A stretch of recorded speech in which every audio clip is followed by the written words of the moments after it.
ശേഷം കാലവർഷം അതിശക്തമായി തന്നെ തിരികെ എത്തുന്നു എന്ന് കേന്ദ്ര കാലാവസ്ഥാ നിരീക്ഷണ വിഭാഗത്തിന്റെ മുന്നറിയിപ്പ്. കനത്ത മഴയ്ക്ക് സാധ്യത ഉയർത്തി ബംഗാൾ ഉൾക്കടലിൽ പുതിയ ന്യൂനമർദ്ദം ശക്തി പ്രാപിക്കുന്നതോടുകൂടിയാണ് വീണ്ടും അന്തരീക്ഷ സ്ഥിതി മാറിമറിഞ്ഞത്. തിങ്കളാഴ്ചയോടെ വടക്കു പടിഞ്ഞാറൻ ബംഗാൾ ഉൾക്കടലിൽ ഒഡീഷയോട് ചേർന്ന് പുതിയ ന്യൂനമർദ്ദം രൂപപ്പെടും. ഈ സിസ്റ്റം നിലവിൽ കേരളത്തിന് പുറമെ കനത്ത മഴ തുടരുന്ന ഒഡീഷയിലും അതിശക്തമായ മഴയ്ക്ക് കാരണമായേക്കും. 5 ദിവസം ഇടിമിന്നലോട് കൂടിയ ശക്തമായ മഴയ്ക്കുള്ള സാധ്യതയാണ് പ്രവചിച്ചിട്ടുള്ളത്. മഴ കനക്കുന്നതിനെ തുടർന്ന് വിവിധ ജില്ലകളിൽ അലർട്ടുകൾ പ്രഖ്യാപിച്ചു കഴിഞ്ഞു. തൃശൂർ, മലപ്പുറം, കോഴിക്കോട്, വയനാട്, കണ്ണൂർ, കാസർഗോഡ് എന്നീ ജില്ലകളിലാണ് യെല്ലോ അലർട്ട് പ്രഖ്യാപിച്ചിട്ടുള്ളത്. ഒറ്റപ്പെട്ട ശക്തമായ മഴയ്ക്കുള്ള സാധ്യതയാണ് പ്രവചിച്ചിട്ടുള്ളത്. ഓഗസ്റ്റ് 25 വടക്കു പടിഞ്ഞാറൻ ബംഗാൾ ഉൾക്കടലിൽ ന്യൂനമർദ്ദം ശക്തി പ്രാപിക്കും.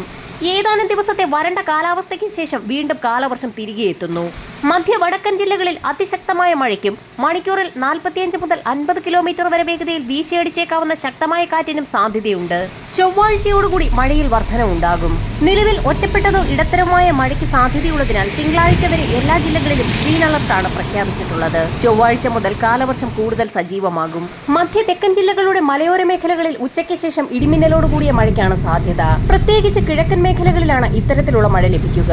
ഇന്നും നാളെയും പൊതുവെയുള്ള വരണ്ട കാലാവസ്ഥ തുടരും. ഈ മാസം 25 വടക്ക് പടിഞ്ഞാറൻ ബംഗാൾ ഉൾക്കടലിൽ ഒഡീഷയോട് ചേർന്ന് രൂപപ്പെടുന്ന പുതിയ ന്യൂനമർദ്ദം നിലവിൽ കനത്ത മഴ തുടരുന്ന ഒഡീഷയിൽ വീണ്ടും കനത്ത മഴയ്ക്കും വെള്ളക്കെട്ടുകൾക്കും കാരണമാകുമെന്നാണ് നിരീക്ഷണം. ഓഗസ്റ്റ് 27 മുതൽ 29 വരെ എറണാകുളം മുതൽ വടക്കോട്ടുള്ള ജില്ലകളിൽ മഴ പ്രതീക്ഷിക്കാം. വടക്കൻ കേരളത്തിൽ ഒറ്റപ്പെട്ട ശക്തമായ മഴയ്ക്കാണ് സാധ്യത. കണ്ണൂർ, കാസർഗോഡ് ജില്ലകളിൽ കൂടുതൽ മഴയ്ക്ക് സാധ്യതയുണ്ട്. കഴിഞ്ഞ ദിവസം കരകയറിയ ന്യൂനമർദ്ദം നിലവിൽ ബംഗ്ലാദേശിനോട് ചേർന്ന് സ്ഥിതി ചെയ്യുകയാണ്. മൺസൂൺ മഴപ്പാത്തിയും ബംഗാളിന് മുകളിലൂടെ കടന്നു പോകുന്നതിനാൽ ശക്തമായ മഴ തുടരും. നിലവിൽ കേരള, കർണാടക, ലക്ഷദ്വീപ് തീരങ്ങളിൽ മത്സ്യബന്ധനത്തിന് വിലക്കേർപ്പെടുത്തിയിട്ടില്ല എങ്കിൽ പോലും തിങ്കളാഴ്ച മുതൽ കടലാക്രമണം ശക്തമാകാൻ സാധ്യതയുണ്ട്.